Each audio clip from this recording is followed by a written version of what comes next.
এই মসজিদটা এক্ষুনি মঞ্চ থেকে আমার সামনে থেকে একটা লোক মসজিদে ঢুকে যান, 40 বছর ধরে আপনি মসজিদে তাহাজ্জুদ পড়ুন, 40 বছর ধরে মসজিদ থেকে বাড়াবেন না, আপনাকে আল্লাহ নেতা বানাবেন না। আল্লাহ আপনাকে নেতা বানাবেন না। মসজিদে ঢুকে পড়ুন, মসজিদে সেজদা দিয়ে দিয়ে দিয়ে দিয়ে কপালের ঘাটি ফেলে দেন, আপনাকে সমাজের জন্য 2 পয়সার কোনো কাজে আল্লাহ ব্যবহার করবে না, করবেন। যদি করে তাহলে কোরআন মিথ্যা হয়ে যাবে।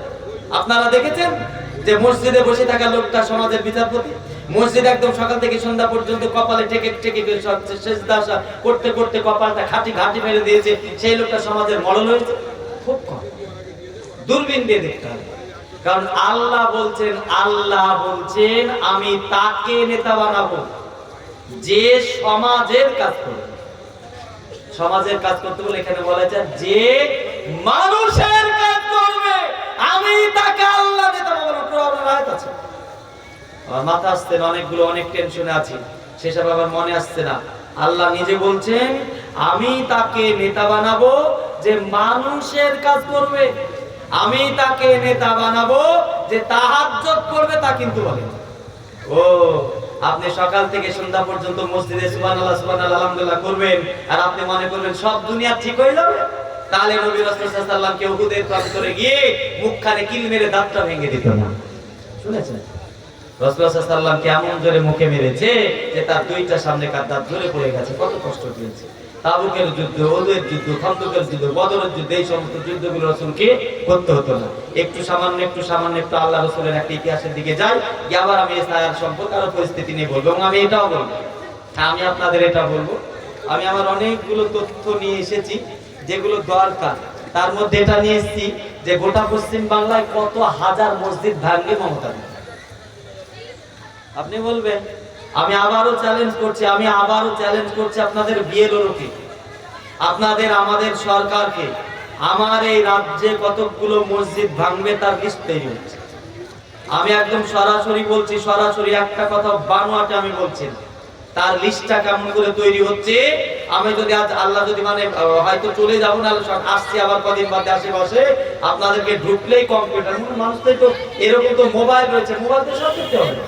বলবো আমি কি সমস্যাটা মসজিদের হচ্ছে, আমি বলছি কোনগুলো ভাঙবে সেটা আমি বলছি, এখনই বলবো আমি। তার আগে সামান্য একটু বলে নি ভাই, একটা কথা মনে রাখবেন, এতগুলো মানুষ ধর্মের জন্য ভোর কাছ থেকে বাইরে একদিন শুয়েছেন, কে শুয়েছেন হাত তুলে বলবেন।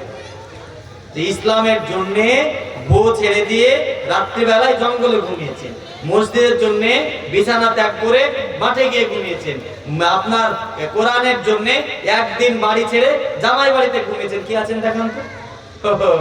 ধর্মের জন্য একদিনও বাড়ি ছেড়ে যেতে মন চাই না, আর আপনি আপনার রাজনীতি করবেন, আপনি পাটাপাটি করবেন, বছরের পর বছর চুরি করে লোকের বাড়ি ঘুমাবেন, রাত্রিবেলায় এই জঙ্গলে সে জঙ্গলে দৌড়ে বেড়াবেন, তো আপনার হাল কুত্তার মতন হবে না? আপনি কি মনে করছেন ইসলামটাকে? ইসলামের জন্য একদিন একটা রাত অন্য জায়গায় ঘুমানোর সুযোগ আপনার হবে না।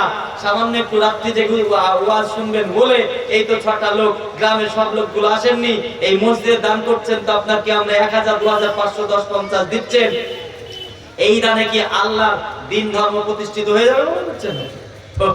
যাকাত ওসুরের কথা তো বললামই না। ইসলামে বলছে তুমি যাকাত দিবা না, তোমার বাড়িটা আগুন দিয়ে পুড়িয়ে দাও না। যদি তোমার বাড়িতে নারী না থাকতো, পুরুষ না থাকতো, তো পুড়িয়ে দেওয়াটাই ভালো ছিল। আমার অনেক প্রিয় যারা অনেক অভিজ্ঞ বক্তা আছে, তাদের কাছ থেকে ফটো নিয়ে যাকাত দিবেন, ওষুধ দেবেন না, বাড়িটা আগুন দিয়ে পুড়িয়ে দেবেন, মানুষকে দান করবেন, আপনার বাড়িতে চুরি করলেও গুনাহ হবে না। তো এই ফতোয়া দিলে বলবে আমি নতুন ফতোয়া দিচ্ছি, ফতোয়া আছেই তো, পালন করেন না, মানি না আমরা। যে কথা বলছিলাম, সামান্য একটু রসুলের কথা বলবেন, রসুলের মতো আমার সাথে একটু কথা বলবেন। রসুলের মতো পৃথিবীতে মহামানব আর কেউ ছিলেন গো ভাই? হ্যাঁ বলি ছিলেন। একটু তাজা হয়ে কথা শুনবেন, বক্তব্য শুনবেন তাজা হয়ে, মরার মতো না। হানাফিদের জালসাই খুব ভালো লাগে আমার। হানাফির আল্লাহুম্মা সাল্লি আলা সাইয়্যিদিনা বলে সুরে তালে না, গানে গানে সুন্দর করে তালে তালে বলে, সবাই জেগে আছে না মরে গেছে বোঝা যায়। আমি তার ওই আল্লাহুম্মা সাল্লাল্লাহু গাইতে জানি না। আমার টুপিটা কিন্তু হানাফি টুপি মনে করেন, এটা আহলাদিস টুপি না, এটা নেতা টুপি, এটা নেতা। আমাদের দেখে না কেউ খাড়া টুপি, বাঁকা টুপি, গোল টুপি, জাল টুপি, আমরা এই টুপিটার নাম রেখেছি নেতা টুপি। আমরা যারা ছাত্র আন্দোলন করি সবাই আমরা এক টুপি করি। দেখবেন কলকাতায় যতগুলো ছাত্র আন্দোলনের প্রাক্তন নেতা আছে সবাই এই টুপিটাই পরে, আমরা করি, তাদের উত্তরসূরি তুলি। একটা কিছু চিহ্ন রাখতে হবে, ওরা আমরা তাদের পরবর্তী উত্তরসূরি। যাই হোক, আমরা একবার জোরে বলি নারে তাকবীর, আমি এত জোরে বললাম আর আপনারা মনে থেকে মনে হলো যে এটা বলাতে লাভ কি, এটা বলাতে লাভ কি, এটা বলাতে লাভ আশেপাশে যত শয়তান আছে, যত খাবিশ আছে, সবগুলো পায়ের চপ্পলকে ফেলে দিয়ে 22 হাঁটতে, যেটাকে আপনাকে বাংলা ভাষায় পাঁচ বলেন, ওই 22 হাঁটতে সাথে পালাবে। আরেকবার জোরে বলা হবে না তাকবীর।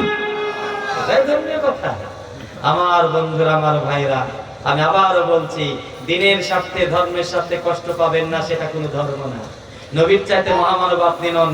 পৃথিবীর সর্বশ্রেষ্ঠ মহামানবকে যদি অনেক কষ্ট পেতে হয়েছে, তার 100 ভাগের 1 ভাগ আপনি আমি কষ্ট পাইনি। রাসূল সাল্লাল্লাহু আলাইহি ওয়াসাল্লামের যখন আসতো, ইসলাম এমন একটা জায়গায় পৌঁছেছে, এই যে মসজিদ, জুমার নামাজে ইসলাম কত সুন্দর সুযোগ দিয়েছে। জুমার সময় কথা বলবে, ইমাম সাহেব কথা বলবে, আপনাকে চুপচাপ শুনতে হবে। ইসলাম কত শিষ্টাচার শিখিয়েছে। আপনি আমি এখানে বক্তব্য করব, আপনাকে চুপচাপ শুনতে হবে। আমি কিছু যদি ভুল বক্তব্য করি, আপনাকে নরম কণ্ঠে সুন্দর করে আমার কাছে এসে বলতে হবে, ভাই বন্ধু ইত্যাদি, আপনি এটা ভুল করেছেন। আমি সত্যিই যদি মানুষ হই, তাহলে আমি সেটা ভুল স্বীকার করে আমি বলবো, হ্যাঁ আমি ভুল করেছি, আমার এটা জানা ছিল না। এইটার নাম ইসলাম। আমার বন্ধু, আমার ভাইরা, বিশ্ব নবী মানুষের দরজায় গিয়ে বলছেন, বলো পাহাড়ের উপাসনা করো না, চাঁদের উপাসনা করো না, সূর্যের উপাসনা করো না, তারকা রাজির উপাসনা করো না, দেব দেবী গাছপালা সে সমস্ত জীবজন্তু তাদের উপাসনা তোমরা করো না। লা শারীকা লা, যে আল্লাহর কোনো শরীক নাই, তাকেই পূজো, তাকেই ভজো, তারই প্রশংসা করো, তার ইবাদত করো, তারই বন্দেগী করো। নবীজি মানুষ মেনে নিতে পারবেন না, সব তারা মেনে নেবে, কিন্তু এক আল্লাহর ইবাদত করতে হবে, সেইটা আর মেনে নিতে পারলেন না। আবার বললেন লা শারীকা লা, সে আল্লাহ, সে আল্লাহর কোনো শরীক নাই, অংশীদারি নাই, এবং তোমরা আমাকে একজন রাসূল, একজন নবী হিসাবে স্বীকৃতি দিয়ে মেনে নাও। আর মানো, হ্যাঁ সহজে কি মেনে নেয় মানুষ? আর মেনে নিতে পারলাম না। গ্রামের লোক অনেক অত্যাচার শুরু করলো, রাসূল সাল্লাল্লাহু আলাইহি ওয়াসাল্লামকে অনেক কষ্ট দেন, রাস্তা দিয়ে বেরোয়, কত রকমের কটু কথা, নোংরা কথা বলে। রাসূলকে আর ভালো লাগলো না, উনি হাঁটতে শুরু করলেন। হেঁটেই যাচ্ছেন, যেতে যেতে যেতে যেতে তায়েফ পার করে তিনি আস্তে আস্তে হাঁটছেন। এই যে আপনাদের এবড়ো খেবড়ো রাস্তা, এর চাইতে আরো এবড়ো খেবড়ো রাস্তা, আধুনিক জগতের আধুনিক যন্ত্রপাতি দিয়ে রাস্তা তৈরি করা হয়েছে, কিন্তু রাসূলের জামানায় রাস্তা আধুনিক যন্ত্র দিয়ে করা হয়নি। হাতে হাতে হাতে পাথর কেটে মাটি দিয়ে সরিয়ে এইভাবে রাস্তা তৈরি হয়েছিল। তায়েফের মাটি দিয়ে নবীজি আমার হেঁটে হেঁটে যাচ্ছেন, আর তায়েফের সে সমস্ত যারা টাকাওয়ালা লোক, নেতা গোছের নেতা টাইপের মানুষ, সেই সমস্ত লোকগুলো নবীজিকে দেখে বলছে, দেখো একটা মাজনুন পাগল রাস্তা দিয়ে হেঁটে যাচ্ছে, ওই পাগলকে গ্রামে তোমরা ঢুকে দিও না। যারা নেতা ছিল, যারা নেতাগিরি দেখায়, ওই সময় সেই নেতাগুলো যুবক সন্তানগুলোকে ডেকে বলে, গ্রামে একজন পাগল ঢুকছে, তাকে তোমরা তাড়া করে গ্রাম ছাড়া করো। নবীজি আমার রাস্তা দিয়ে আস্তে আস্তে হেঁটে হেঁটে যায়, নবীজির দিকে লক্ষ্য করে ছোট বড় পাথর নিক্ষেপ করে। কোনো অপরাধ তো ছিল না, রাসূলের কোনো অন্যায় তো ছিল না, শুধু বলেছিলেন তোমরা এক আল্লাহকে স্বীকার করে নাও, তার সঙ্গে কাউকে উপাসনা করো না, আর তার সাথে সাথে আমাকে তোমরা নবী বলে স্বীকৃতি দিয়ে নবী বলে মেনে নাও। এই রাসূলের দোষে নবীজি রাস্তা দিয়ে হেঁটে যাচ্ছেন, নবীজিকে পাথর মারতে শুরু করেছে, নবীজিকে পাথর মারছে নবীজির পবিত্র শরীর মুবারকের আগে। পবিত্র শরীর মুবারক কেটে যায়, মাথা ফেটে যায়, মাথা ফেটে রক্ত ঝরে ঝরে ঝরে ঝরে পায়ে যত পর্যন্ত রক্তে জমক বন্ধ হয়ে যায়। আমরা মাওলানাগিরি করতে এসেছি, বক্তব্য করতে এসেছি, কত আরাম করে খেলাম। আপনারা এসেছেন বক্তব্য শুনতে, যুদ্ধের মাঠে নয়, আপনারা লড়াইয়ের মাঠে আসেন নাই। আর আপনারা আরাম করেও 250-100 টাকা দিয়ে ভাত খেলেন। আবার দেখা গেল আত্মীয় স্বজন এসেছেন, আত্মীয়র বাড়িতে আত্মীয়তারি করলেন, ভাত খেলেন। সারা পৃথিবীর শ্রেষ্ঠ নবী তিনি রাস্তা দিয়ে কেটে যায়, আর তায়েফ পাশের মানুষগুলো নবীজির শরীর মোবারকে পাথর মারে, নবীজির শরীর মোবারক কেটে কেটে রক্ত জোরে জোরে পায়ের জুতো পর্যন্ত বন্ধ হয়ে যায়। নবী আমার কতদিন খান নাই কেউ জানে না, কেউ জানে না। আপনার মতো ভালো খাবার পাই নাই, আমার মতো ভালো খাবার পাই নাই। নবী আমার রাস্তায় অজ্ঞান হয়ে পড়ে রয়েছে। নবী রাস্তায় অজ্ঞান হয়ে পড়ে রয়েছে, ঘর বাড়িও নেই, কেউ হাত ধরে তুলে নিয়ে গিয়ে বাড়িতেও বসার নাই। গল্পের ইতিহাস আপনার অনেকবার শুনেছেন, সামান্য একটু শুনুন। সারা পৃথিবীর শ্রেষ্ঠ মানব নবী করিম সাল্লাল্লাহু আলাইহি সাল্লাম রাস্তা অজ্ঞান হয়ে পড়ে রয়েছে, কদিন কান নাই কেউ জানে নাই। নবীর পেটে কোনো গোস্ত সামাই রুটি ইত্যাদি নাই নাই নাই নাই। নবীর মা নাই, নবীর বাবা নাই, নবীর ভাই নাই, নবীর আত্মীয় স্বজন কেউ নাই। নবীর সামনে এসে একটা গ্লাস পানি মুখের সামনে ধরে নবীজিকে একটু সান্ত্বনা দেবেন, নবীর বন্ধু বান্ধব কেউ নাই। নবী রাস্তা অজ্ঞান হয়ে পড়ে রয়েছে, নবীর মাথার উপর একটা হাত পাকা দিয়ে হাওয়া করিয়ে দেবে। আকাশ থেকে জিবরাইল নেমে আসে, জিবরাইল এসে সালাম জানায়,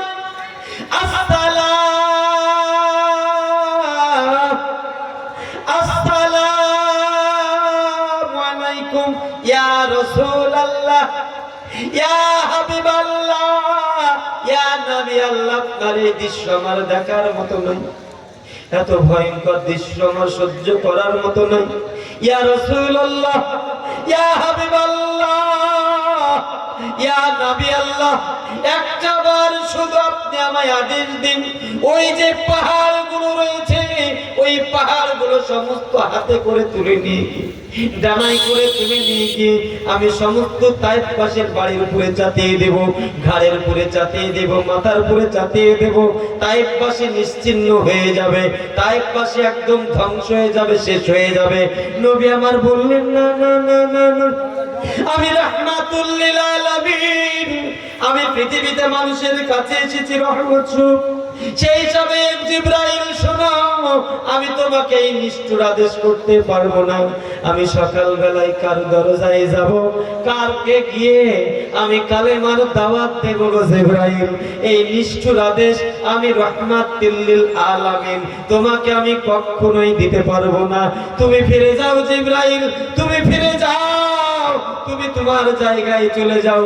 আমি সকাল বেলায় কার দরজায় আমি গিয়ে কালেমা লা ইলাহা ইল্লাল্লাহু মুহাম্মাদুর রাসূলুল্লাহ পড়াবো। একবার সুবহানাল্লাহ বলবেন। এতটা কষ্ট করে নবীজি, আর সেই নবীর উম্মত আপনি, সেই নবীর উত্তরসূরি আপনি, সেই নবীর ওয়ারিসাতুল আম্বিয়া আমরা, অর্থাৎ যারা মৌলভী সাহেব আছেন তারা, তাহলে তাদের কোনো কষ্ট হবে না সেটা কি হতে পারে? নবীজির কত নবীজিকে গ্রাম ছেড়ে তাড়িয়ে দিয়েছে। সামান্য একটা ইতিহাসের জায়গা আর একটু বলি, নবীজিকে গ্রাম ছেড়ে তাড়িয়ে দিচ্ছেন, নবীজি হিজরত করছেন মানে চলে যাচ্ছেন। আপনাদের একটা জায়গায় ভালো করে মাথার মধ্যে ঢুকিয়ে নেবেন, নবীজিকে পৃথিবীর সর্বশ্রেষ্ঠ শ্রেষ্ঠ দেশ তৎকালীন শ্রেষ্ঠ দেশের সম্রাটেরা নবীজিকে চিঠি লিখে জানালেন যে ইয়া মুহাম্মদ মুস্তাফা সাল্লাল্লাহু আলাইহি ওয়াসাল্লাম, আপনি আমার দেশে আসুন, অবাধ ধর্ম প্রচার করবেন, অবাধ বিচরণ করবেন, যেখানে খুশি সেখানে যাবেন, যাকে খুশি ইসলাম যেভাবে প্রচার করার করবেন, আমার দেশে চলে আসুন। এই কথাটি হাজার মানে সেই যুগে হাজারো হাজারো বাদশা নবাব সম্রাট তারা বললেন, কিন্তু একটা দেশ বলেছিলেন ইয়া মুহাম্মদ ইয়া রাসূলুল্লাহ, আপনি আমার দেশে আসুন, আপনাকে আমরা বাদশাহিয়াত দেব, আপনাকে আমরা নেতা বানাবো, এবং নেতার অনুগত হয়ে আপনার অনুগত হয়ে আমরা সেখানে আমল করব, চলাফেরা করব। পৃথিবীতে এই যখন নবীজির উপরে আপনি ভালো করে খেয়াল করবেন, নবীজি কখনো গেলেন না যেদিন তিনাকে বলা হলো যে আজ নবীজির উপর নবীজিকে এই কথাটা বলা হলো যে না হে মুহাম্মদ, আপনি আমার দেশে আসুন, আপনাকে বাদশাহটা দিয়ে দিলাম, আপনার সমস্ত রাজত্বটা আমাদের দেশে দিয়ে দিলাম, এবার আপনার অনুগত্য করে নিব, আপনাকে আমরা বাদশা বানিয়ে নিলাম। নবী সেই জায়গা গেলেন, নবীজি কিন্তু এই জায়গায় গেলেন না। সে হিসাবে নবাবের কি গুরুত্ব, সরকারের কি গুরুত্ব, নেতার কি গুরুত্ব, এ জায়গা থেকে হিজরত থেকে প্রকাশ পায়। আর একটি কথা আপনাদেরকে আমি এই জায়গায় বলতে চাই, নবীজি রাসূল সাল্লাল্লাহু আলাইহি ওয়াসাল্লামের যুগে অনেকগুলো সন্ধি হয়েছিল, সন্ধি মানে চুক্তি। যে চুক্তিগুলো হয়েছিল অধিকাংশ অমুসলমানদের সঙ্গে চুক্তি হয়েছিল। সেই অমুসলমানদের চুক্তির মধ্যে একটা চুক্তি ছিল, তার নাম ছিল হুদাইবিয়ার সন্ধি, হুদাইবিয়ার মানে চুক্তি। সেই হুদাইবিয়ার চুক্তি মুসলমানদের সাথে অমুসলমানদের হয়েছিল। ও সেইখানে এক নম্বর সত্যটা ছিল যে আমরা এখানে যেন নিরাপত্তার সাথে বসবাস করতে পারি, শান্তির সাথে বসবাস করতে পারি, ভ্রাতৃত্বের সাথে বসবাস করতে পারি। সেকেন্ড পর্যায়ে ছিল আমরা যেন স্বাধীনভাবে অর্থনৈতিক পরিকাঠামোকে সুদৃঢ়তা করার জন্য আমরা বিচরণ হতে পারি, সব জায়গায় যেতে পারি, একদম ব্যবসার ক্ষেত্রে। এইটা ছিল সত্য। কিন্তু মুসলমান, আপনি তো আপনার ইতিহাস, আমরা তো আমাদের ইতিহাস ভুলে গেছি। যাই হোক আমার বন্ধুরা, সেই হিসাবে আমি আপনাদের কাছে আস্তে আস্তে এগিয়ে যেতে চাই। খুব দীর্ঘ সময় করব না, কালকে প্রজাতন্ত্র দিবস, স্কুলে সারাদিন খেলা আছে আজকে। মানে সত্যি বলতে কি একদম মানে আমার এই আপনার এই বদরুল বন্ধু এ যদি ফোন করেছে, কবে ফোন করেছে করে লিখে দিয়েছে কি জানি না, হঠাৎ করে আজকে কালকে বলছে জালসা আছে, আপনি কি মনে আছে? তা আমি ভাই তখন অন্ত একদম হতভম্ব পেয়ে গেছি যে কি করে এই জায়গায় যাই। কথা দিয়ে তো আমি এই কদিন আগে আমার মা মারা গেল 16 তারিখে গত মাসের, এই পাশে একটা জালসা ছিল, সেখানে আমি আসতে পারিনি। আজকে যদি আবার না আসি তাহলে আবার কি অবস্থা হবে। সেই হিসাবে আমি বললাম যে না, কষ্ট হলেও যাই। সেই হিসাবে সংক্ষিপ্ত কথা বলে আমি বেরোবো, আবার আপনাদের কাছে আসবো, কোনো অসুবিধা নেই। যাই হোক আলহামদুলিল্লাহ সেই হিসাবে আসতে এসেছি। খুব তারা মানসিকভাবে খুব অশান্তিতে আছে, বাঁচবো কি করে, বাঁচাবো কি করে এই সমাজকে। এই যে সমাজের এসআইআরের নামে, যেটা আপনাকে আগেও বলেছি, ডিটেনশন ক্যাম্প। মমতা ব্যানার্জির কাছে আজ 1.5 বছর আগে আপনাদেরকে হয়তো বললে আপনারা বলবেন যে খালি দিদির কথাই বলছে। আমি তো কাকে বলবো রে ভাই, কে আমাদের নেতা, কাকে বলবো? ওই তো আমাদের নেত্রী, ওই তো আমাদের মুখ্যমন্ত্রী, তাকেই তো বলতে হবে। সে আপনাকে মানি আর না মানি, দল করি আর না করি, সেটা তো আলাদা জিনিস, কিন্তু সে তো আমাদের মুখ্যমন্ত্রী। সে হিসাবে মাননীয় মুখ্যমন্ত্রীর কাছে 1.5 বছর আগে আপনারা যদি এখানে কোনো পুলিশের লোক থাকেন একজন ভালো সক্রিয় উচ্চ পর্যায়ে, তাহলে তাকে জিজ্ঞাসা করবেন 1.5 বছর আগে স্বরাষ্ট্র দপ্তর থেকে অর্থাৎ দিল্লি থেকে মমতা ব্যানার্জিকে মুর্শিদাবাদ জেলার জন্য 4খানা ডিটেনশন ক্যাম্প আর মালদা জেলার জন্য 3খানা ডিটেনশন ক্যাম্প। আপনি জেলে যাবেন না হয় নাকি? আপনি জেলে যাবেন না? 1.5 বছর আগেই তো কোথায় জেলখানা হচ্ছে আজ বলবো না, কোন জায়গায় হচ্ছে সেটা তো আপনি একটু চোখটা বুলিয়ে নেবেন। মুর্শিদাবাদ জেলায় আমার বাড়ি থেকে, আমার যে গ্রাম্য বাড়ি, সেইখান থেকে 13 কিলোমিটার দূরে 200 বিঘা জায়গা অধিগ্রহণ করে ডিটেনশন ক্যাম্প হচ্ছে। আমি আবারও বলছি, আমি মুর্শিদাবাদ জেলার ছেলে, যা বলবো সত্য বলবো, একটা কথা আমি বানোয়াটি বলবো। গোটা জেলায় 5, 6, 7টা করে ডিটেনশন ক্যাম্প হচ্ছে। যাদের ডাউটফুল ভোটার, এইখানে যারা আমার মা এসেছেন, ভাই এসেছেন, বিদ্যুৎ করতে আমি চাইছি না, কিন্তু আসামে যান, পাশের বাড়ি আসাম, একাধিক জালসা করি আসামের মাটিতে, আসামের বাড়িতে যান, ডিটেনশন ক্যাম্পে কত লক্ষ লক্ষ মুসলমান, জৈন, খ্রিস্টান, হিন্দু তারা আছে। আপনি কি মনে করছেন ডিটেনশন ক্যাম্পগুলো কাদের জন্য করছে? আপনার যেটা হবে, আমি আপনাকে বাস্তব চিত্র বলছি, যেটা ঘটবে।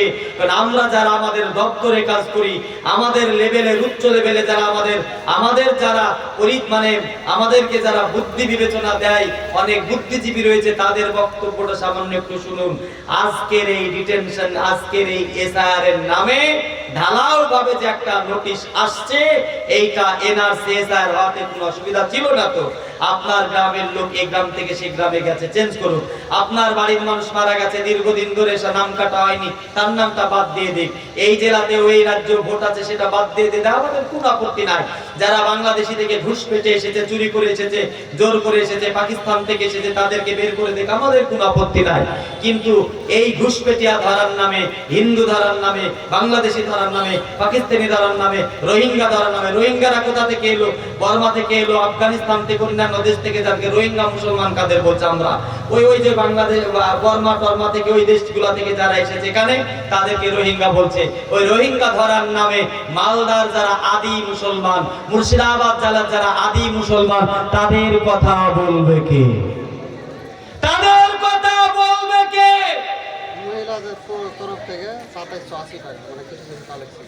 আমি আপনাদের জানাতে চাই, এইটুকুই, আগামী দিন যেটা ঘটবে সেটা বিধানসভার আগে যাদের নামটা আসবে না বলবে বছর ভোট না দিলে অসুবিধা নাই, আগামী বছর ভোট দেবেন। এই ভোটের আগে আগে আপনাদের যারা নির্বাচন কমিশন তো মানে একদম পাগল হয়ে গেছে, পাগল ছাগল না গরু বাছুর না কিনা সেটা তো বলা যাচ্ছে না। আপনারা যারা বিয়ার, আমি তো বিয়ের কাজ করি, সেই হিসাবে আমিও তো নিজে জানি। সেই হিসাবে দেখা যাচ্ছে কখন রাত্রি 12টার সময় হঠাৎ করে মেসেজ চলে আসে, দিনের বেলায় চলে আসে, 3 রাত 24 ঘন্টা, যখন যা মনে হয় তাই নির্বাচন কমিশন পাঠিয়ে দেয়। এই জায়গাটাতে আমাদের আপত্তি আছে। আর নির্বাচন কমিশন যে বিজেপির দালাল এটা গোটা পশ্চিম বাংলা জানে। আমি হাবিবুর রহমান একজন সাধারণ ছেলে, যুবক, বাংলা ছোটখাটো একটা বক্তা, আমি প্রকাশ্য বলতে পারছি, আমার মতো বলার মতো ক্ষমতা তো খুব কম লোকেরই আছে। তারপর নির্বাচন কমিশন, ওকে মনে রাখতে হবে এটা ভারতবর্ষ, এটা ভারতবর্ষ মনে রাখতে হবে। বিজেপিকে মনে রাখতে হবে ভারতবর্ষ, দাদা দিদিকে মনে রাখতে হবে এটা আমাদের একটা দেশ। এই দেশে আজকে যেমন আমরা কত কিছু বিগত দিনে ছিলাম, আজকে আছি, আগামী দিন আমরা থাকবো। বিগত দিন আমরা রক্ত দিয়ে দেশ স্বাধীনতা করেছি, আজও যদি রক্তের প্রয়োজন হয় দেশকে সার্বভৌমত্বের জন্য আমরা রক্ত দেব ইনশাআল্লাহ। আর একবার জোরে বলি নারে তাকবীর। ভয় আমাদের, আপত্তি আমাদের কিছু নাই। নির্বাচন কমিশন যেটা করছে, এই বছর আপনার নামটাকে কেটে বাদ দিয়ে আপনাকে ভুলভাল আছে বলে ডাউটফুল ভোটার, সন্দেহযুক্ত ভোটারের তালিকায় নিয়ে যাবে 100% গ্যারান্টি দিয়ে বলছি। এবং আফসোসের সাথে জানাচ্ছি, মুসলমানকে কোন রকম ভাবে যখন এসারের নাম বাদ দেওয়া কোন রকম ভাবে পারলো না, সেই সময় এআই এর মাধ্যমে নামগুলো বাংলা থেকে ইংরেজি করতে গিয়ে 90% নামগুলো ভুল চলে এলো। ঢালাও ভাবে আপনার নির্বাচন কমিশন মিথ্যা করে, কারো 6টা ছেলে আছে, 3টা নাম দিল 6টা, ইত্যাদি ইত্যাদি মিথ্যা করে আপনার চিঠি দিয়ে এবং বলছে যে আপনার নামে একজন কেস করেছে যে আপনি নাকি বাংলাদেশি না, এইরকম করে আপনার নামে চিঠি আসছে। আপনাদের একবার তো নেতা শিখায়নি? আপনার বাড়িতে যে এই নির্বাচন কমিশন চিঠি পাঠাচ্ছে সন্দেহযুক্ত ভোটার বলে, আপনার পার্শ্ববর্তী কেউ না কেউ আপনার নামে বিএলওকে চিঠি করেছে, তবেই সে নির্বাচন কমিশন আপনাকে এই চিঠিটা দিতে পারে। আমার এখানে প্রশ্ন হলো যে আপনার নামে কেউ অভিযোগ করেছে, তার একটা স্বতন্ত্র শ্বেতপত্র প্রকাশ নির্বাচন কমিশন এবং এআরও অফিস থেকে পাঠাও, এটা করো। এটা না করে সাধারণ মানুষকে বিভ্রান্তি করবে কেন? এই কথাগুলো যে জনগণকে শেখাতে হবে, এই কথাগুলো যে জাতিকে শেখাতে হবে, সেই জাতিকে শেখানোর লোকটাই তো আপনার নাই গো। লোকটা নাই, বলতে গেলে তো বলবেন যে খুব খারাপ খারাপ ভাষাতেই চলে যাবে। আপনি যাকে নেতা পেয়ে বানিয়েছেন সে তো ভাই মাদ্রাসার জালপাস, বলবেন মাদ্রাসার জালপাস কি? আমাদের যে উর্দু আরবি দেখেন না, একজন বলেছে যে এই যে উর্দুটা যে খিজির বিজির করে লেখা, এই লেখাটা একটা মাদ্রাসাতে কালিতে পড়ে গেছিল, তারপরে সাদা কাগজে হেঁটে বেরিয়েছে, দিয়ে আপনার উর্দু হয়ে গেছে। তা আমাদের যে নেতাগুলো আছে ও হলো এমন জালপাস যে আপনি ও শিক্ষিত না অশিক্ষিত না, আপনি একটু চোখ বুলে দেখুন, খুব অল্প সংখ্যক নেতা মন্ত্রী এমএলএ আছে, মেম্বার আছে, গ্রামের সবচাইতে যারা প্রধান মেম্বার আছে তারা খুব কম সংখ্যক, নেতৃত্ব হলো আপনার আছে যারা শিক্ষিত। আপনাদের উচিত ছিল, আমাদের উচিত ছিল যে আমাদের সুদ মানে শিক্ষিত ভালো ছেলে আজকের যুগে নেতা বানানো, কারণ কিন্তু দায়িত্বশীল পালন করতে হবে কাজ, ওটা আপনার একটা দায়িত্ব। এবং আপনাকে মনে রাখতে হবে এই জায়গাটায় আমার বক্তব্য এটা আল্লাহর বক্তব্য। আল্লাহ আপনাকে বলেছে সৎ চরিত্র, শিক্ষিত, ভদ্র, একজন ভালো ছেলে, ভালো লোক আপনার নেতা হবে, এটা তো আল্লাহর দাবি, সেছাড়া আমার দাবি না। যাই হোক আমার বন্ধু, আমার ভাইরা, এসআর এই ঘটনাগুলো ঘটবে। এবার যেটা আমি আপনাদেরকে বলতে চাই, আপনি ভালো করে মন দিয়ে শুনবেন। আমার হয়তো একটু অন্যরকম জায়গায় বক্তব্য আমি করে ফেলছি, তারপর আমি আপনাদের কাছে বেশি দূরে এগোতে চাইছি না। আপনাদেরকে মাথায় রাখতে হবে ভারতবর্ষে মুসলমান আমরা কোনোদিন ক্ষতি করিনি, ভারতবর্ষে কোনদিন মুসলমান আমরা ক্ষতি করিনি। তার দুটি একটা চিত্র আমি আপনাদেরকে তুলে ধরতে চাই। আপনাদের পকেটে দেখুন, 10 টাকা দেখুন, 100 টাকা দেখুন, 500 টাকা দেখুন, একটা মহাত্মা গান্ধীর একটা ছবি আছে একটা লোকের, ওই লোকটার নাম মহাত্মা গান্ধী, যেটা হলো আমাদের জাতির জনক, জাতির জনক মহাত্মা গান্ধী। 1940 সালে দিল্লির বিরল ভবনে ভারতের মানুষের জন্য তার ভগবানের কাছে প্রার্থনা করছে, সেই সময় তাকে হত্যা করেছে হিন্দুরা। মুসলমান তো করে কে না জানে? ভারতবর্ষের দুইটা প্রধানমন্ত্রী, একজন ইন্দিরা গান্ধী, যাকে 31 অক্টোবর ইন্দিরা গান্ধীকে শ্রী শ্রী বলবন্ত সিং আর শ্রী বসন্ত সিং, তিনজন হত্যা করে আমাদের দেশের একজন রানিং প্রধানমন্ত্রী। ইন্দিরা গান্ধীর সাথে সাথে আমরা জানি রাজীব গান্ধীকে 21শে মে 1991 সালে তামিলনাড়ুর জনসভাতে একজন মাল্যদান করে রাজীব গান্ধীকে হত্যা করেছে।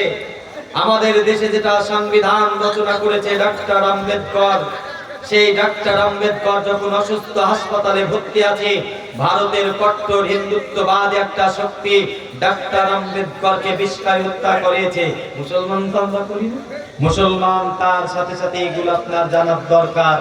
ভারতবর্ষে যতগুলো কোম্পানি ছিল টাকা চুরি করা, যারা দেউলিয়া হয়ে গেছে, ভারতবর্ষে কোটি কোটি কোটি কোটি টাকা চুরি করে, যেটা আমাদের দেশের প্রধানমন্ত্রী বলেছিলেন কালো টাকাগুলো আমরা সাদা টাকা করব, যে বিদেশে টাকাগুলো আছে সব টাকাগুলো নিয়ে এসে এক একটা মানুষকে আমরা 20 লাখ টাকা করে দেব।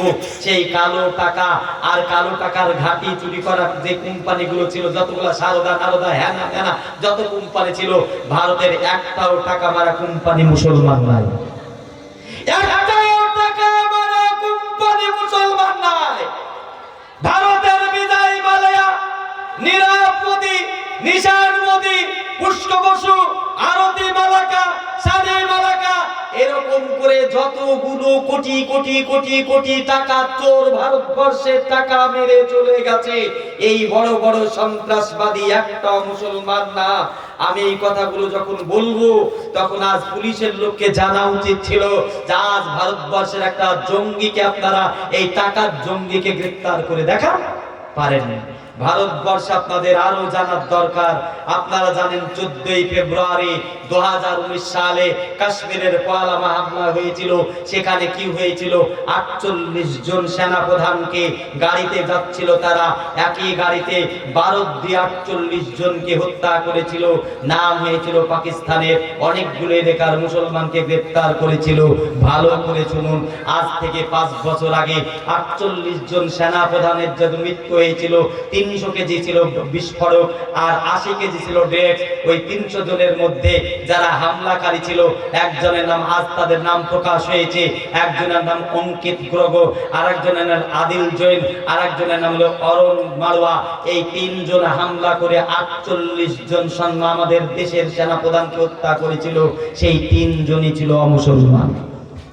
ভারতের গোয়েন্দা দপ্তরকে বলতে চাই, ভারতবর্ষের সিবিআই কে বলতে চাই, আপনাদের মনে আছে কি জানি না, আমাকে 6 মাস আগে এনআই ডেকেছিল। আমি সেই গল্পতে যাচ্ছি না। এনআইয়ের কাছ থেকে অনেক কিছু শিখেছি। যতটা তারা বড় গোয়েন্দা দেশের, ততটাই তারা ভদ্র। এনআই কোন রকম প্ররোচনায় পড়েই আমাকে ডেকেছিল, সরকারি চাপ দিয়ে আমাকে ডাকানো হয়েছিল। আমি সেখানে দেখে এসেছি। আমাকে ঢালাওভাবে প্রকাশ করেছিল হাবিবুর রহমান সাহেব এত বড় জঙ্গি, দাদের সঙ্গে যোগাযোগ আছে, পাকিস্তানের সঙ্গে যোগাযোগ আছে, এই আবল তাবল গল্প। আরে ভাই, এ কি জানে সহ্য হয়? হ্যাঁ, আমরা একটা সাধারণ ছেলে, একটা সংগঠন করি, জাতির কথা বলি, দেশের কথা বলি, মানুষের কথা বলি, হিন্দুর কথা বলি, মুসলমানের কথা বলি। আমার খুব মনে আছে 2007 সালে কলকাতা হাইকোর্টে একটা কেস হয়েছিল। সেই কেসটা ছিল জাঙ্গিয়াতে মা দুর্গা দেবীর ছবি চাপানোকে কেন্দ্র করে। আমার মাথায় আসছে না কোন ভদ্রলোকটা কেস করেছিল। আমি তখন সাবেক রাজ্যের দায়িত্বশীল। সেই সময় সেই ভদ্রলোককে আমি একটা আমার প্যাডে চিঠি লিখেছিলাম যে আপনার এই আন্দোলন আমি সমর্থন জানাই। কারণ পৃথিবী ভারতবর্ষের কোন দেব দেবী নিয়ে কেউ যদি নোংরা খেলা করে, ধর্ম নিয়ে নোংরা খেলা করে, আমি একজন ছাত্র রাজনৈতিক দায়িত্বশীল হিসাবে এটা মেনে নিতে পারলাম না। তাকে আমি মৌন সমর্থন জানিয়েছিলাম। সেই জাতির উত্তরসূরি বিশ্বনবী বললেন, কেন আমরা তার উত্তরসূরি? বিশ্বনবী বললেন, তোমার পাশে প্রতিবেশী রয়েছে, সেই প্রতিবেশী হিন্দু, সেই প্রতিবেশী জৈন, সেই প্রতিবেশী কোন ধর্মের, এটা দেখার বিষয় তোমার নয়। তোমার বাড়ির পাশে যেটা প্রতিবেশী, ওইটার নাম হলো প্রতিবেশী। তোমার বাড়ির পাশে যেইটা ঘর রয়েছে, বাড়ি রয়েছে, যেই মানুষটা বসবাস করে, ওইটার বা লোকটার নাম হলো তোমার প্রতিবেশী। ওই প্রতিবেশী যদি অসুস্থ হয়, তুমি তাকে সেবা করবে। তোমার প্রতিবেশী কোন ধর্মের, কোন জাতের, সাদা না কালো, ওজন বোঝা তোমার দেখার কর্তব্য নয়। তোমার কর্তব্য হলো তোমার প্রতিবেশী অসুস্থ আছে, তাকে তুমি হাসপাতালে পৌঁছে দেবে। তোমার বাড়ির পাশে যেটা প্রতিবেশী, ওই প্রতিবেশী সে খাবার খেতে পাই না, অভাবী মানুষ, তোমার যা খাবার আছে বাড়িতে তুমি সেইটা তার বাড়িতে পৌঁছে দেবে। আবার মুসলমান তোমার ধর্ম শিখিয়ে দেয়, ইসলাম শিখিয়ে দেয়। তোমার অনেক টাকা রয়েছে, পয়সা রয়েছে, তোমার গাড়ি বাড়ি রয়েছে, তুমি শামসি থেকে আপেল, ডালিম, কমলা, লিচু ইত্যাদি কিছু কিনে খরিদ করে তোমার বাড়ি ভর্তি ফুটফুটে জুসনার মতো সন্তান সন্ততি রয়েছে, তাদেরকে তুমি খাওয়াও, কোনো আপত্তি নাই। কিন্তু মুসলমান আপত্তি করে, ইসলাম আপত্তি করে। সে জায়গায় তোমার খাওয়ানো ফলের খোসাগুলো এমন জায়গায় ফেলো না, সেই খোসাগুলো দেখে গরিব মানুষের বাচ্চাদের যদি ফল খাওয়ার ইচ্ছা পোষণ করে, মুসলমান তোমাকে ভাবাতে শেখায় তোমার ঈমান আছে কি না আছে। একবার কি অন্তর থেকে বলা যায় না আলহামদুলিল্লাহ?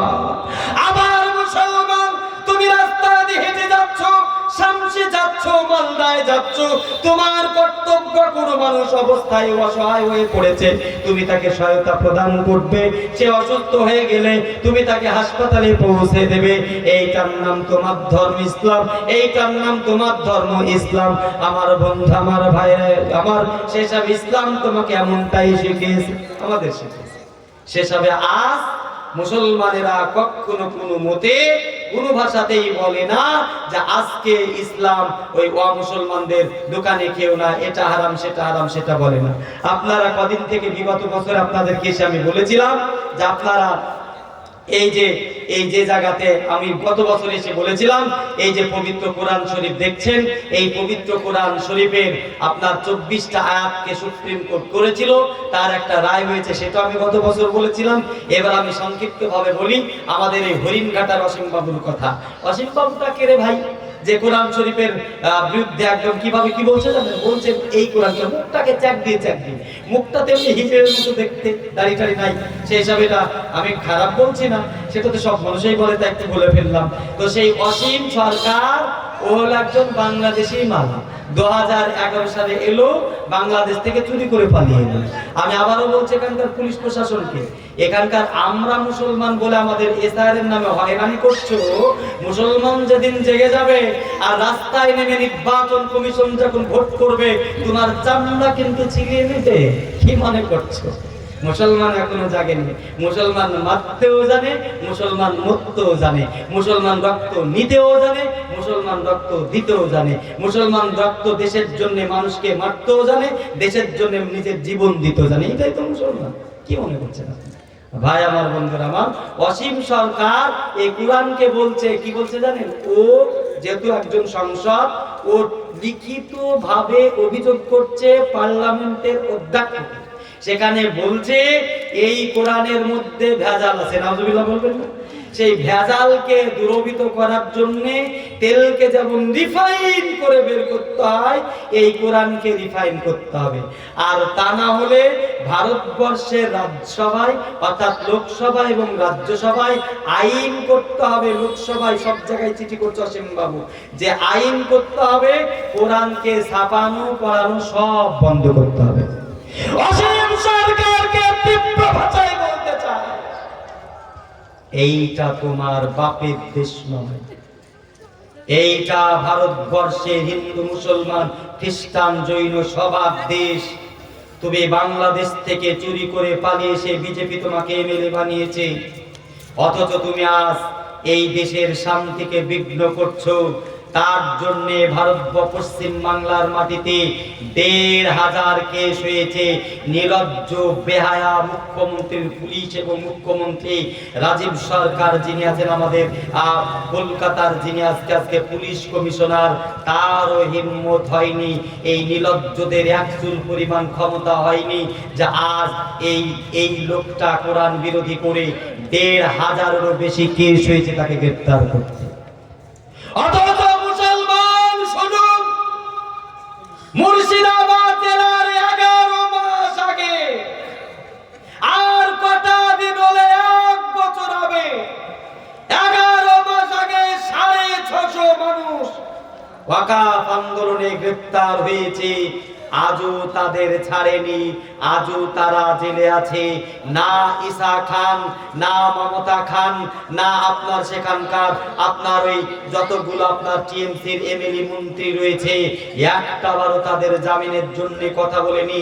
1 বছর হতে চললো, তারা আজও জেলে আছে। তারা তাদের অপরাধ ছিল, তারা আন্দোলন নাকি করেছিল এনআরসি এসআই ওয়াকাফ সম্পত্তি নিয়ে। ওয়াকাফ সম্পত্তি সংক্রান্ত আর একটা তথ্য আপনাদের বলতে চাই। ডিসেম্বরের 3 তারিখের আগে, তার 3 মাস আগে মমতা ব্যানার্জিকে স্বরাষ্ট্র দপ্তর থেকে উম্মেদ পোর্টাল নামে একটা পোর্টাল করে মমতা ব্যানার্জিকে কেন্দ্র সরকার বলেছিলেন, দয়া করে আপনি উম্মেদ পোর্টালে সমস্ত মসজিদ মাদ্রাসার ওয়াকফে লিল্লাহিয়া আর ওয়াকফে আওলাদ এই দুইটা সম্পত্তিকে রেজিস্টার করুন। মমতা ব্যানার্জি কোন রকম চিঠি প্রকাশ করলেন না। ডিসেম্বরের 3 তারিখে মাত্র 3-4 দিন আছে, সেই দিন মমতা ব্যানার্জি সাংবাদিক সম্মেলন করে জানালেন, তড়ি ঘরে করে মুসলমানেরা বিপদে পড়ে গেল। মুসলমানদের কিছু হিতাকাঙ্ক্ষী সংগঠন, আমাদের মতো দুর্বল শ্রেণীর নাগরিক, আমরা ওই ওয়াকফ দপ্তরের চেয়ারম্যানের সঙ্গে কথা বলে, সংখ্যালঘু মাইনরিটি মিনিস্টারের সঙ্গে কথা বলার পরে সেইখানে 3-4 মাস বাড়ি দেওয়া হয়েছিল, সেটাও কিন্তু করা হয়েছিল।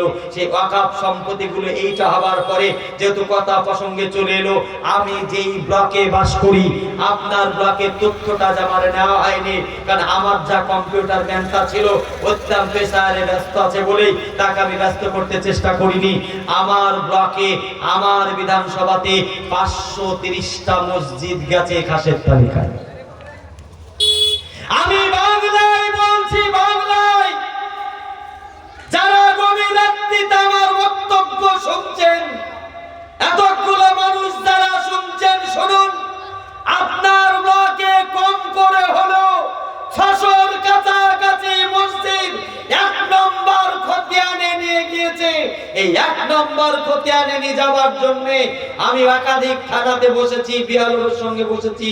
তাদের যে যুক্তি, সেই যুক্তি কোন রকম খারাপ হয়নি, কিন্তু আমরা বলতে চেয়েছি এই মসজিদটা যখন সরকার বলছে যে আমরা 1 নম্বর খতিয়ানে নিয়ে নিলাম, এই 1 নম্বর খতিয়ানে দেওয়া হলো, তখন কিন্তু একখানা চিঠি থাকতে হবে মসজিদের নামে, যে অমুক ব্যক্তি দাবি করেছে এই মসজিদটা খাস, অমুক ব্যক্তি দাবি করেছে এই মসজিদটা আপনার সরকারি জায়গার হয়েছে।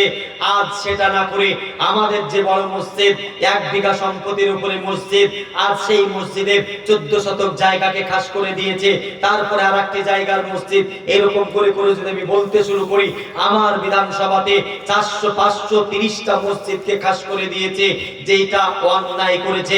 বিগত দিন যখন খাসের তালিকায় শুরু হয়েছিল, এটা আজ শুরু হয়নি, তখন বুদ্ধদেব ভট্টাচার্য বেঁচে ছিলেন, তখন আমি বলতাম, লিখিত জানাতাম, বুদ্ধবাবু সরকার চলে গেল, মমতা ব্যানার্জিকে খোলা চিঠি দিলাম, মমতা ব্যানার্জি সরকারকে বললাম এতগুলো মসজিদ খাস তালিকায় দিচ্ছেন কেন? মমতা ব্যানার্জি বললেন এটা বুদ্ধবাবু দাদার দোষ। আমরা দিদির কাছে এলাম, দাদা দিদি দুজন যুদ্ধ লাগিয়ে দিয়ে মুসলমানদের পশ্চিম বাংলায় যাবতীয় ওয়াকফ সম্পত্তি সহ সম্পত্তি যেগুলো রয়েছে মসজিদের, সেগুলোকে 1 নম্বর খাতায় দিয়ে ভেস্টের তালিকায় দিয়ে দিচ্ছে। আজ এগুলো হাত দেবে না, 50 বছর 100 বছর পরে দুইটা ঝামেলায় পড়বে। এই গ্রামের মুসল্লিরা বলবে আমাদের ধর্মে আছে খাসের জায়গায় নামাজ হয় না, আমাদের ধর্মে আছে সরকারি জায়গায় নামাজ হয় না, আমাদের ধর্মে আছে রাস্তায় নামাজ হয় না, আমাদের ধর্মে আছে চুরি করার জায়গায় নামাজ হয় না, আমাদের ধর্মে আছে আপনার জবরদখল করা জায়গায় নামাজ হয় না, আমাদের ধর্মে আছে কোন রকম ভাবে অন্য জায়গা হস্তক্ষেপ করে দাবি করে মসজিদ বানালে সেখানে নামাজ হবে না। 50 বছর পরে মুসলমানেরা স্বেচ্ছায় বলবে আমার বাপ দাদারা পাগল ছিল, তাই খতিয়ান না দেখে ওরা সরকারি জায়গায় মসজিদ বানিয়েছে, এখানে নামাজ হবে না। অর্ধেক মুসল্লি চলে যাবে বিগত মসজিদের দিকে, অর্ধেক মুসল্লিরা আবার আর একটা মসজিদ বানাবে, সরকারের সুযোগ হবে যেখানে খুশি সেটা ভেঙে দেবে। এগুলো ঘটবে। এই ঘটার আগে আগে আপনাকে প্ল্যান করে চিন্তা করে লড়াই করে বাঁচতে হবে। শেষ আর আগাচ্ছি না, শেষ দুটো কথা বলে তার আগে আমি আপনাদেরকে আরেকটি কথা বলি, আপনাদেরকে মাথায় রাখতে হবে, মনে রাখতে হবে, ভারতবর্ষের মুসলমান কোনোদিন দেশশত্রু ছিল না। আমি একটা রামপালের কথা বলছি, একটা রামপাল, হরিয়ানার একটা আশ্রম আছে, সে আশ্রমে একটা রামপাল আশ্রমের যে রাম, সেই রামপালকে গ্রেপ্তার করার জন্য সেখানে সরকারি কত টাকা খরচ হয়েছে জানেন? 40 কোটি টাকা। লজ্জা লাগে বলতে। একটা হিন্দু সন্ত্রাসবাদীকে গ্রেপ্তার করার জন্য সরকারের, এটা প্রতিদিনের প্রেস হয়েছে, 40 কোটি টাকা খরচ একটা সন্ত্রাসবাদীকে গ্রেপ্তার করতে। কি করে? 30,000 আধা সামরিক বাহিনীকে তাকে তার জায়গা থেকে অ্যারেস্ট করেছে।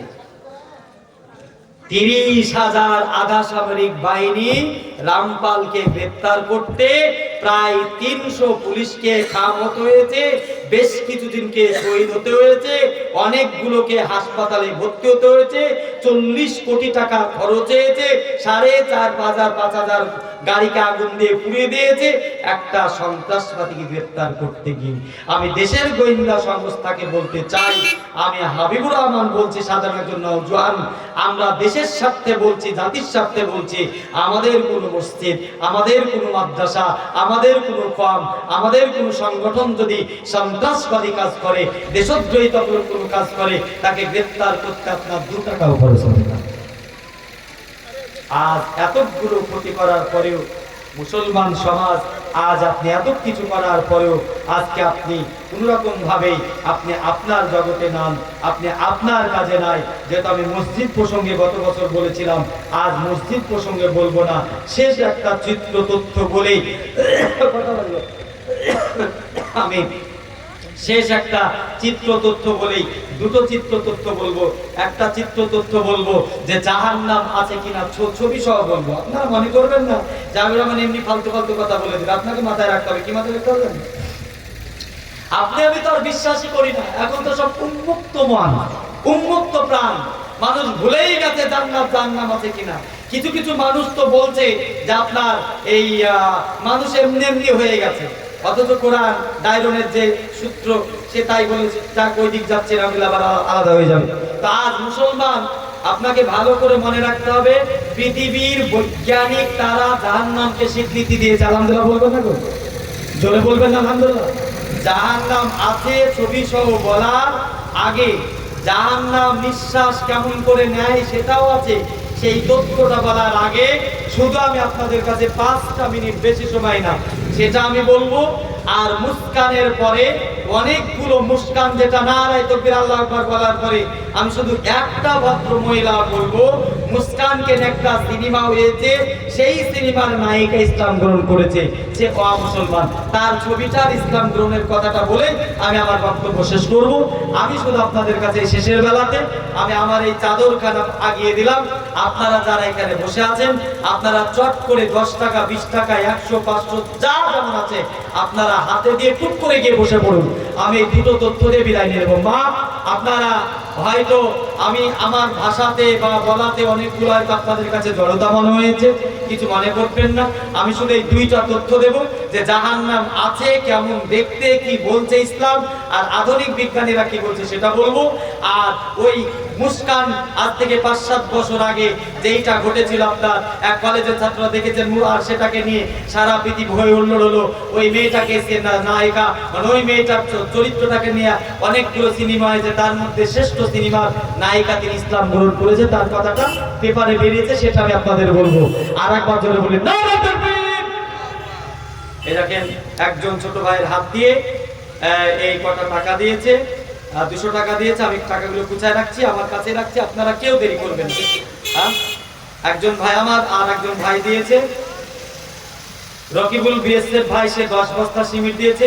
ইমাম হবিবুর মাস্টার ছেলে, সে 15 বস্তা সিমেন্ট দিয়েছে। লিখে নেন 10 আর 15 বস্তা সিমেন্ট। আল্লাহ তুমি তাদের দানকে কবুল করে নাও। আর খুব চট করে আসেন তো, একদম ঝট করে।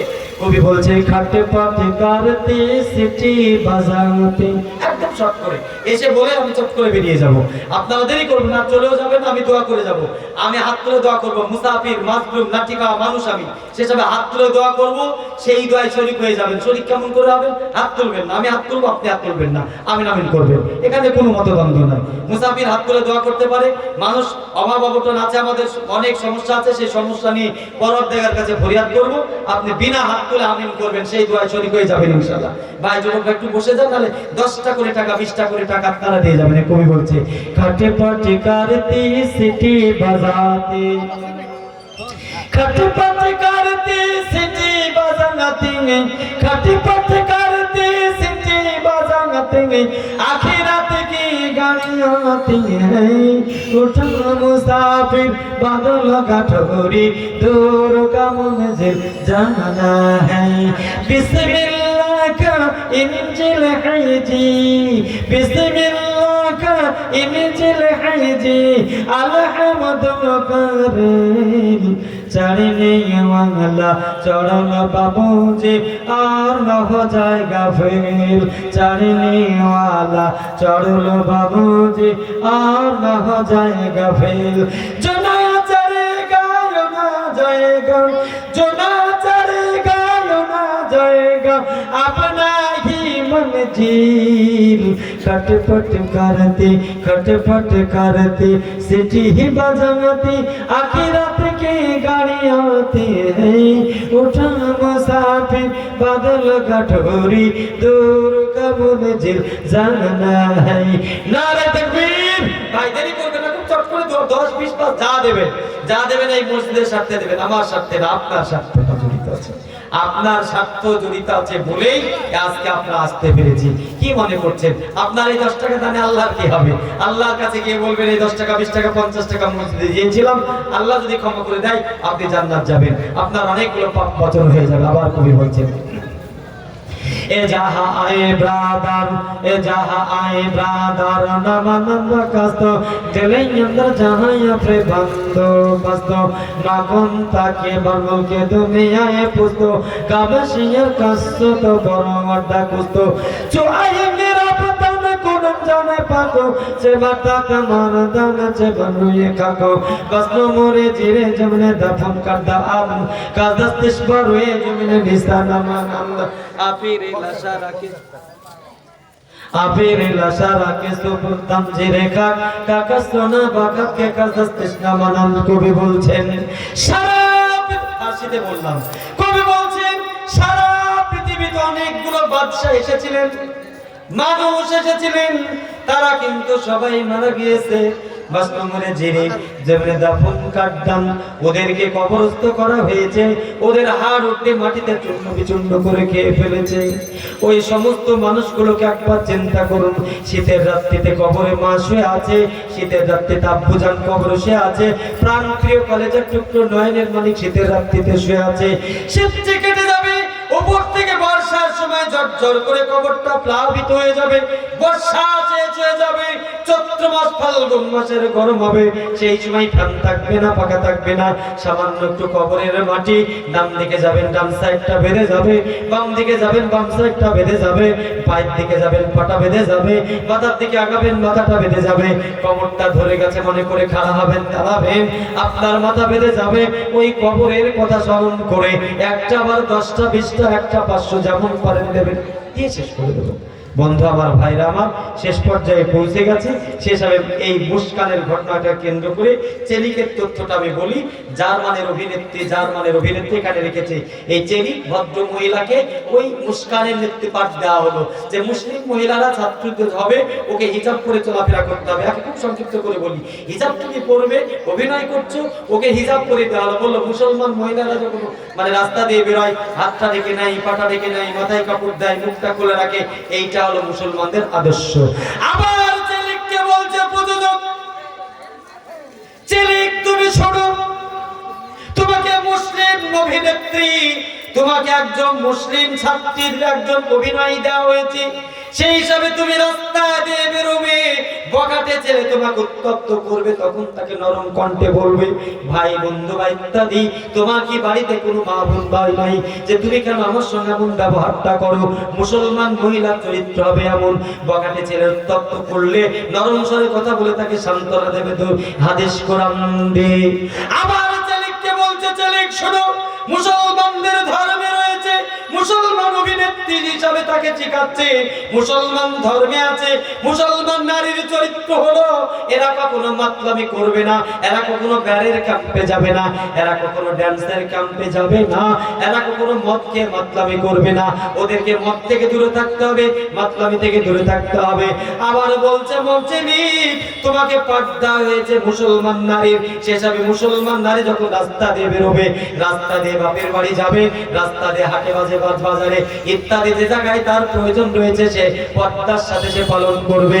কিন্তু ছেলেকে বলছে ছেলে তোমাকে মুসলিম নারীর চরিত্র দেওয়া হয়েছে, তুমি যখন কলেজ থেকে বাড়ি ফিরবে এই দিকে ওই দিকে তুমি তাকাতে পারবে না, ফুটফুটে দুষ্টার মতো নৌজন হেঁটে যাবে, তোমার তো চোখের চাউনি তার দিকে তাকানো যাবে না, তুমি যুবকের দিকে তাকাতে পারো না, ইসলাম ধর্মে শিখিয়েছে পারবে না, সেসবে তোমাকে মুসলিম অভিনয় দেওয়া হয়েছে, মুসলিম নারীর চরিত্র দেওয়া হয়েছে, তাই তুমি এদিক ওদিক করে এইরকম করে তাকাবে না, তোমাকে একবার দেখবে তোমার পরিচিত বন্ধু বা ভাই কিনা। মেয়েটিকে হিজাব পরানো হয়েছে, এই জায়গায় তার কি আছে, তার ছবিটা আছে, বলা আছে মেয়েটিকে হিজাব পরানো হলো, হাত পর্যন্ত তাকে জামা গায়ে দিয়ে দেওয়া হয়েছে, পা পর্যন্ত জামা তাকে লটকে দেওয়া হয়েছে। মেয়েটি আয়নার সামনে দাঁড়িয়ে গিয়েছে, মেয়েটি গিয়ে দেখছেন বা কত সুন্দর চিলিক লাগছে, আবার পিছে ফিরে আবার এদিকে যায়, বারবার আয়নার সামনে দাঁড়ায় আর বারবার সে একটাই কথা বলে, চিলিক তোমাকে কত সুন্দর দেখাচ্ছে। চিলিক বলছে ইসলামিক নারীর অভিনয় নিয়ে পোশাক পরিধান করে রাস্তায় বেরিয়ে কলেজে গিয়ে কোন জায়গায় যখন আমি আড্ডা দিতে পারবো না, এত সুন্দর যদি একটা ইসলাম হয়, এত আদর্শিত একজন যদি নারীকে শেখায় ইসলাম, তাহলে ইসলাম ধর্মে আমি দীক্ষিত হলে, ইসলাম ধর্মের সম্পূর্ণ আমি পালন করলে, তাহলে আমাকে কত ভদ্রতা বজায় রাখতে হবে, কত আমাকে ভদ্রতা শিখতে হবে। তাই চেলিক অভিনয় ছেড়ে দিয়ে তিনি কালেমা লা ইলাহা ইল্লাল্লাহ পড়ে মুসলমান হয়ে গেল। ও মুসলমান ভাইরা, ও মুসলমান বোনেরা, ও যুবক নওজোয়ান বন্ধুরা, ইসলাম শুধু এই ভদ্র মহিলা যে কয়েক ডজন সিনেমা করেছে, সিনেমা করার পরেও সে যদি শুধু একটা অভিনয় শেখানোর জন্য তাকে শেখানো হয়েছে মুসলমান নারীর অভিনয় করতে হলে এতটা সুন্দর পোশাক পরতে হয়, এমন সুরে কথা বলতে হয়, এমন ভাবে রাস্তায় হেঁটে হেঁটে যেতে হয়, এই কথাগুলো শুধু শেখার ফলে একজন অমুসলমান প্রযোজক তাকে শিখিয়ে দিচ্ছে, তারপর সে ইসলামের দিকে চলে আসে। কিন্তু নওজোয়ান বন্ধু, যুবতী মা, যুবতী বোন, আপনারা ইসলাম আসতে পারেন না, এটা আমাদের পুরা কপাল, এটা আমাদের ভাঙ্গা কপাল, এটা আমাদের সমস্ত কিছু ধ্বংসের কপাল। এই ভদ্র মহিলা সে আসতেন না, কিন্তু আমরা পারবো না। বন্ধু আমার, ভাইরা আমার, শেষ আমি তো আর যার নাম নিয়ে আসতে পারবো না। তো ইসলাম ধর্মে এই কোরআনে রয়েছে, এই যে কোরআন শরীফ, কোরআনে রয়েছে যা ইল্লিনটা নিচের, ইল্লিনটা উপর দিকে আর সিজ্জিনটা নিচের দিকে। তো জাহান্নামটা কিন্তু নিচের দিকেই হবে, জাহান্নামের পাথর ফেললে তার উপর দিকে চলে যাবে না, এরকম করে পাথর ফেললে জাহান্নামের তলদেশে পৌঁছাতে 70,000 বছর সময় লাগবে। সেই হিসাবে জাহান্নামটা কোথায় আছে? পবিত্র কোরআনের একটা ভাষা আছে যে আগুনের তলদেশে, সমুদ্রের তলদেশে। এখন বৈজ্ঞানিকেরাও দেখতে পাচ্ছে যে নিম্ন স্তরে আগুনকে আমি পরস্পর সাজিয়ে দিয়েছি, হাজার বছর ধরে আগুনকে দাও দাও দাও দাও করে জ্বালানো হলো, আগুনের রং হয়ে গেল যে লটটার মতো সাদা, আবার হাজার বছর আগুনকে উত্তপ্ত করা হলো, আগুনের রং হয়ে গেল লাল, হাজার বছর ধরে আগুন উত্তপ্ত করা হলো, আগুনের রং হয়ে গেল সবুজ। যেমন এই রডকে অনেক বড় বড় রড কাটার জন্য, ঝালটার জন্য গ্যাসের যে আগুনটা ব্যবহার করা হয়, দেখবেন ওই রড আগুনের তাপটা, আগুনটা বেরোচ্ছে সবুজ। আবার আগুনকে কি করা হলো? তাপানো হলো, উত্তপ্ত করা হলো, সে আগুনের রং হলো অমাবস্যা অন্ধকার রাতের মতো কালো। এইটা পবিত্র কোরআনের ভাষায় রয়েছে। আজকে বিজ্ঞানীরা বলছে এবং ইসলাম বলছে কি শুনুন, ইসলাম বলছে জাহান্নাম নিঃশ্বাস প্রশ্বাস নেবে, নিঃশ্বাস ছেড়বে তো কি হবে? গরম শুরু হয়ে যাবে, একবার টানবে শীত শুরু হয়ে যাবে। মিশকাতের হাদিস রয়েছে যে জাহান্নামের নিঃশ্বাস প্রশ্বাসের ফলে পৃথিবীতে ঠান্ডা এবং গরম হয়। তো এই নিঃশ্বাস প্রশ্বাস কোন দিক দিয়ে বেরোয়? এটা বিজ্ঞানীরা চিন্তা শুরু করে দিল যে এটা দেখার দরকার ছিল। এবং আপনাদের জানার দরকার যে আজ আবহাওয়া দপ্তর ঝড় কোথা থেকে হবে, শীত কোথা থেকে হবে, পানি কোথা থেকে হবে, সমস্ত কিন্তু নদীর তটদেশ থেকে, যেখানে নদী সমুদ্র আছে তার যে উপকূল সেখান থেকে, নদীর তলদেশ থেকে ঠান্ডা শীত হাওয়া বাতাস সব কিন্তু নদী থেকে জন্ম হয়। আর সমস্ত কিন্তু ওই হাদিসটার দিকে লক্ষ্য করে, কোরআনের ভাষা থেকে লক্ষ্য করে আমি মানে সমুদ্র তলদেশে অন্ধকার আচ্ছন্নময় আগুন তৈরি করে রেখেছি। এইটা যেমন দেখা হলো, আজ আপনারা ডিসকভারি চ্যানেলে দেখবেন সমুদ্র ভেদ করে, পানি ভেদ করে, হড়হড় করে, দাও দাও করে পানির মধ্য থেকে আগুন বেরোচ্ছে, দেখছেন না? তার একটা চিত্র দিয়ে এখানে সুন্দর করে লিখেছে যা ইসলাম ধর্মে সমস্ত তথ্যকে স্বীকার করে নিয়ে বলেছে ইসলাম ধর্ম পৃথিবীর শ্রেষ্ঠ একটা ধর্ম, এই ধর্মে সবকিছু আছে। আমরা একবার আলহামদুলিল্লাহ বলি। আমার শেষ যে বক্তব্য আমি আপনাকে রাখলাম এবং শেষ যে কথাটা আমি করজোরে প্রার্থনা রাখতে চাই, আপনাদের যে প্রথম দায়িত্ব, প্রথম দাবি আমার, সেটা হলো ওয়া তাসিমু বিহাবলিল্লাহ জামিআ ওয়া তাফারাকু। শুরুতে বলেছিলাম, আবার শেষে বলছি, আপনারা নিজের মধ্যে একত্রিত হন, নিজের মধ্যে সমাজ গড়ে তুলুন, নিজের মধ্যে ভ্রাতৃত্ব বন্ধনে আবদ্ধ হন। আপনারা নেতা চয়েস করুন, এলাকার নেতা করুন, সামাজিক নেতা করুন, পাড়ার নেতা করুন, বাড়ির নেতা করুন। আমিরুল মুমিনিন আপনার ইসলাম শিখিয়ে দেয় 3 জন গেলে 1 জন নেতা হবে, 2 জন থাকলে 1 জন নেতা হবে। আপনি তো সেইটা পালন করেন না, যার ফলে আজ আমাদের এত সমস্যা রয়েছে। যাই হোক, আমি অনেকক্ষণ বক্তব্য পরিবেশন করলাম। আল্লাহর কাছে একটু দোয়া করেন। আলহামদুলিল্লাহ, আলহামদুলিল্লাহ আলামিন ওয়া আকিবাতুল মুত্তাকিন। আল্লাহ গভীর রাত্রিতে সমস্ত পর্যায়ে পৌঁছে গেছে। গভীর রাত্রিতে ইমাম মসজিদের জালসায় যারা অসীমের বস্তা দান করেছে, যারা টাকা দান করেছে, আল্লাহ তুমি সকলের দানকে কবুল করে সংসারে সম্পূর্ণতি প্রদান করো। যারা আত্মস্বজন শুয়ে আছে, কবরখানা জান্নাতখানার বাগিচা বানিয়ে দাও।